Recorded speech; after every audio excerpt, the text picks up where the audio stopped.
मैं हूं अंकित अवस्थी और आप है मेरे साथ में अंतरिक्ष की एक ऐसी खबर लेकर के जिसमें इलॉन मस्क को टक्कर देने के लिए भारतीय कंपनी जियो तैयारी कर रही है। ऐसा क्या है जो आज के सेशन के अंदर चर्चा का विषय बना है? चर्चा है इलॉन मस्क के एक प्रोग्राम का, इलॉन मस्क के एक वेंचर का जिसका नाम है स्टारलिंक, और उस स्टारलिंक को टक्कर देने की तैयारी में इस समय जियो आ रही है। स्टारलिंक करती क्या है मैं पहले ही बता देता हूं, आप में से बहुत सारे लोग पहले से जानते होंगे, फिर भी यह तस्वीर बताने के लिए पर्याप्त है कि अपनी अर्थ से लगभग 550 किलोमीटर ऊंचाई पर पूरी धरती को घेरे हुए लगभग 12,500 से अधिक सैटेलाइट्स कुछ इस तरह से तैर रहे हैं। ये जो लाइनें खींची हुई हैं ये दिखाने का पर्पस है, सैटेलाइट्स उनको सिंबॉलिक रूप से रिप्रेजेंट कर रहा है। 12,500 से अधिक सैटेलाइट पूरी धरती को घेरे हुए हैं। क्यों घेरे हुए हैं साहब?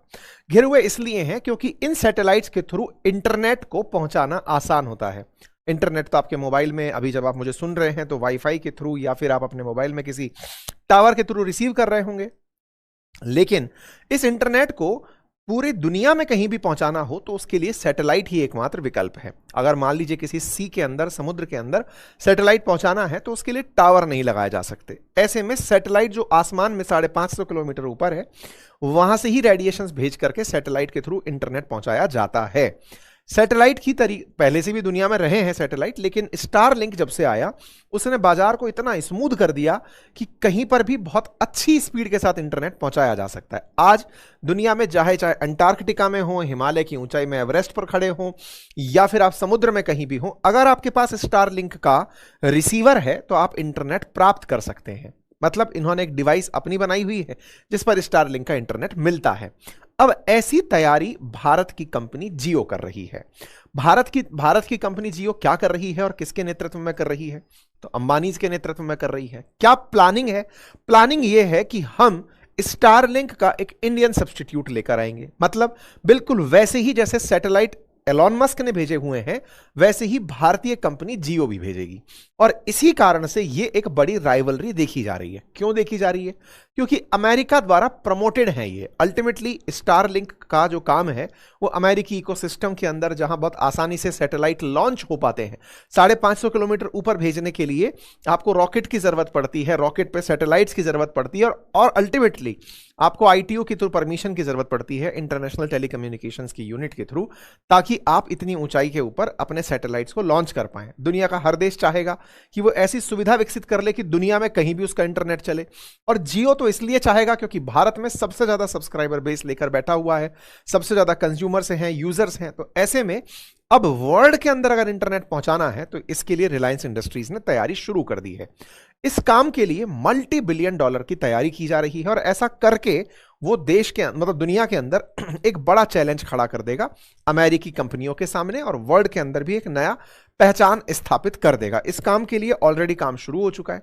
इस काम को करने के लिए इन्होंने दोनों माध्यम, ऑर्गेनिक और इनऑर्गेनिक, दोनों अपनाए हैं। ऑर्गेनिक का मतलब पूरा की पूरा सिस्टम, मतलब पेलोड को डेवलप करने से लेके लॉन्चिंग तक सारा काम खुद करवाना, इसके लिए ऑर्गेनिक तरीका अपनाया गया है।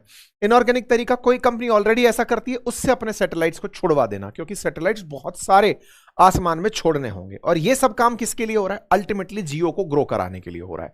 यानी दोनों ही तरीके से आप या तो खुद से या किसी दूसरी कंपनी से अपने सैटेलाइट्स को अंतरिक्ष में भेजना चाहते हैं। कहां पर?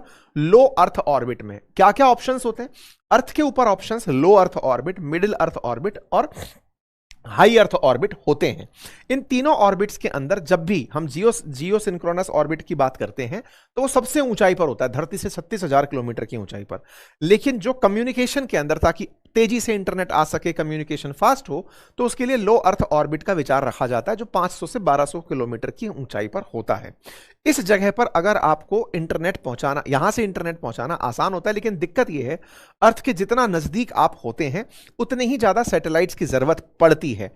अगर आप ऊंचाई पर हैं तो आपका जो एरिया कवरेज है वो बहुत ज्यादा होता है। दिक्कत यह है कि हम जीईओ के अंदर कम सैटेलाइट्स के थ्रू भी काम चला सकते हैं, लेकिन फिर लेटेंसी बहुत ज्यादा आने लगती है, इंटरनेट बहुत धीरे चलने लगता है, बहुत ज्यादा दिक्कतें आने लगती हैं।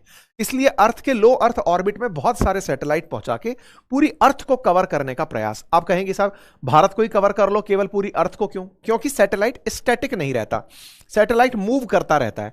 आपका एक सैटेलाइट मूव कर रहा है, इंटरनेट किसी एक सैटेलाइट से आ रहा था, अचानक दूसरा सैटेलाइट, मतलब आपका सैटेलाइट, अर्थ तो मूव कर रही है ना, वो सैटेलाइट अगर दाएं बाएं हो गया तो फिर इंटरनेट क्राइसिस हो सकता है। ऐसे में और सैटेलाइट्स को उस तरह से रखा जाता है ताकि मूवमेंट बना रहे और इंटरनेट बना रहे। ठीक है, इस पूरे काम को लो अर्थ ऑर्बिट में करने का प्रयास किया जाएगा।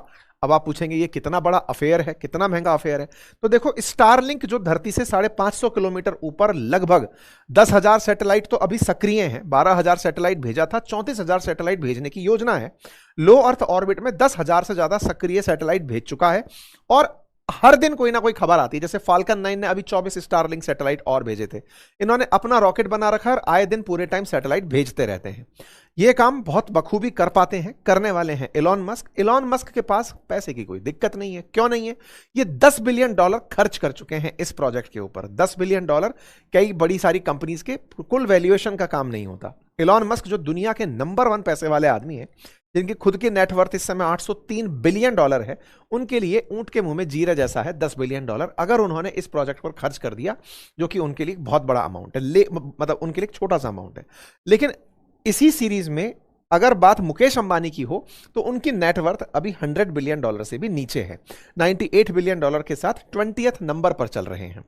ऐसे में अगर वो इस प्रोजेक्ट को लेकर आते हैं तो सब पैसा कहां से लगाएंगे? तो देखो, नेटवर्थ जो है ना, वो अलग चीज होती है। नेटवर्थ का मतलब है कि आपकी कंपनी की वैल्यू, आपकी कंपनी में हिस्सेदारी, आपकी एसेट की वैल्यू, आपके ब्रांड की वैल्यू, सब जोड़ करके वर्थ को क्रिएट किया जाता है।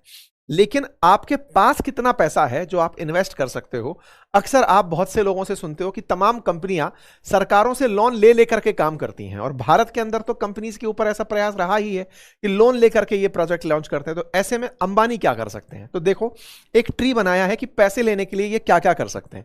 भाई, इनके पास अगर कोई एसेट है तो उसको लेवरेज करके ये फंड उठा सकते हैं, या फिर स्ट्रेटेजिक पार्टनरशिप कर सकते हैं किसी बड़ी कंपनी के साथ कि आओ साथ मिलकर के ये काम कर लें। खुद के फैमिली ऑफिस या फाउंडेशन से पैसे उठा सकते हैं, या किसी वेंचर कैपिटल से या फिर इक्विटी फंड ले सकते हैं कि चलो भाई, इतने परसेंटेज हिस्सेदारी मैं आपको देता हूं, इसके लिए पैसे दे दो। या फिर पब्लिक प्राइवेट पार्टनरशिप कर सकते हैं जिससे ये पैसे उठा सकते हैं, या फिर ये बॉन्ड जा सकते हो। इसका मतलब यह हुआ कि ये तमाम ऑप्शंस हैं जिनके थ्रू ये फंड रेज करते हैं। अंबानी की क्या योजना है? तो अंबानी की योजना ऑलरेडी दिख रही है। वो लगातार आईटीयू के साथ संपर्क में है, क्योंकि इस समय चाइना खुद 2 लाख सैटेलाइट छोड़ने की योजना बना चुका है। वो ऑलरेडी इंटरनेशनल टेलीकम्युनिकेशन यूनियन को बता चुका है कि मैं 2 लाख सैटेलाइट भेजूंगा। इसका मतलब आने वाला समय कंपटीशन का समय है, और ऑलरेडी अंबानी इसमें निकल चुके हैं। रिलायंस ने बाकायदा कई टीम बनाई है जो इस काम को करने के लिए प्रॉपर तरीके से लगे। कह रहे हैं कि अंबानी की जो टीम है उसमें मुकेश अंबानी खुद लीड कर रहे हैं, उनके साथ रिलायंस के प्रेसिडेंट पीके भटनागर, जियो प्लेटफॉर्म के CEO Matthew woman, vice president Ayush Bhatnagar, ये सब मिलकर के काम कर रहे हैं। और इसके लिए डीओटी को इन्होंने अपनी फाइल भी दे दी है। इस पूरी प्रक्रिया के साथ साथ कुछ जरूरी अगर एक्विजिशन हुए तो उन प्रक्रिया को भी जियो फुलफिल करेगा। इसका मतलब जियो अब टावर की जगह सैटेलाइट पर जाने की योजना बना रहा है। इस काम को इन्होंने हालांकि 2024 में ही शुरू कर दिया था, जब इन्होंने एसईएस करके कंपनी है उसका जेवी किया था, जॉइंट वेंचर किया था, जिसमें 51% हिस्सेदारी रिलायंस ने खुद ली थी। इसका मतलब यह हुआ कि रिलायंस की तैयारी तो ऑलरेडी इस दिशा में काफी बढ़ चुकी है। अब एक फिर सवाल बनता है कि साहब, ये केवल रिलायंस के पास ही हो सकता है क्या? कोई और कंपनी नहीं कर सकती क्या? आपको जानकर आश्चर्य होगा एक और बड़ी खबर का, और वो खबर क्या है? स्काईरूट एरोस्पेस भारत की पहली स्पेस टेक की यूनिकॉर्न बन गई है, यानी ऐसी कंपनी जिसकी वैल्यूएशन $1 बिलियन से ऊपर निकल गई है, क्योंकि इसने $60 मिलियन का फंड रेज किया है। $60 मिलियन का फंड रेज $1 बिलियन की वैल्यूएशन पर किया है। यह अपने आप में दर्शाता है कि भारत की एक प्राइवेट कंपनी जो अपना रॉकेट बना रही है अपने रॉकेट से। तो अब समझिएगा, आप इन सब बातों को रिलेट करिए कि जब भारत के पास इसरो है, इसरो सैटेलाइट भेज सकता है, तो उसकी एक लिमिट है। अमेरिका के अंदर क्या है? नासा है, सैटेलाइट भेज सकता है, लेकिन उन्होंने अमेजन को भी मौका दिया, उन्होंने स्पेस एक्स को भी मौका दिया कि आओ और तुम लोग सैटेलाइट लॉन्च करो। तो आप समझ सकते हो भारत के अंदर ऑलरेडी स्टार्टअप्स $1 बिलियन की वैल्यूएशन पर चल रहे हैं, जो कि सैटेलाइट्स को लॉन्च करने की तैयारी में। तो आप रिलेट करिए, एक तरफ जियो ये काम करने वाला है, इधर एक कंपनी की $1 बिलियन वैल्यूएशन हो चुकी है, उसमें $60 बिलियन का फंड आ चुका है, मतलब 570 करोड़ रुपए, ताकि वो रॉकेट छोड़ना शुरू करें। और रॉकेट को लो अर्थ ऑर्बिट में भेजना इतना चैलेंजिंग टास्क भी नहीं होता है। तो आप समझिए कि भारत के अंदर एक स्पेस का बड़ा इकोसिस्टम तैयार हो रहा है। ये स्काईरूट की जो कंपनी है ना, ये 2018 में पवन कुमार चंदना और नाग भरत डाका के द्वारा इसको शुरू किया गया था, और अब तक इस कंपनी को 1500 करोड़ से ऊपर का फंड मिल चुका है, इस तरह की मतलब जानकारी बाजार के अंदर है। ये अपना एक मतलब विक्रम एस के नाम से इन्होंने अपना पहला भी एक निजी तौर पर विकसित रॉकेट था जिसको चलाकर दिखाया है। अब इनका विक्रम 2 आने वाला है। इसके चलते अब इस सेक्टर में बहुत तेजी से इन्वेस्टमेंट आ रहा है, यानी कि आने वाला जो समय है ना वो अब स्पेस की तरफ तेजी से बढ़ेगा। भारत एक सस्ता, सुरक्षित और विश्वस्त विकल्प बनकर बाजार के रूप में निकल कर आ रहा है। तो आपको यह प्लान कैसा लगा, कैसे इस दिशा में आप सोचते हैं, टेलीकम्युनिकेशन को लेकर आप कितने आशान्वित हैं और स्पेस सेक्टर को लेकर आप कितने आशान्वित हैं, जरूर कमेंट बॉक्स में बताइएगा। बाकी इन्वेस्टमेंट के ऑप्शंस में मैंने आपको स्टेबल मनी का कॉर्पोरेट बॉन्ड ऑप्शन दिया है, जाकर के लिंक जो कमेंट बॉक्स में पिन है वहां से जाकर अपने लिए आप इसे चेक कर सकते हैं। आपका समय शुभ हो, धन्यवाद। Fixed returns do not constitute guaranteed or assured returns. Investments in corporate debt securities, municipal debt securities/securities debt instruments are subject to credit risks, market risks, and default risks, including delay and/or default in payment. Read all the offer-related documents carefully